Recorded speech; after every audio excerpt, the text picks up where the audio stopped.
করি। কথা বলেন ঠিক কিনা বলেন?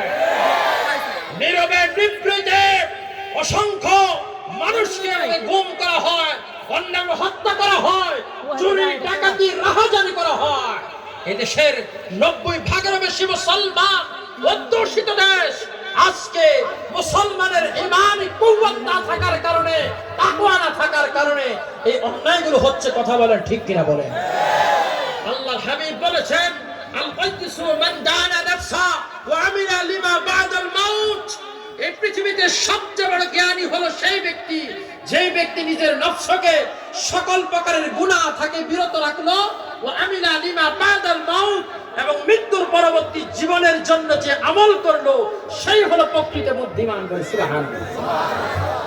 আমি আপনি বুদ্ধির ঠেলা আমাদের অনেকের মাথার চুল উঠে যায়।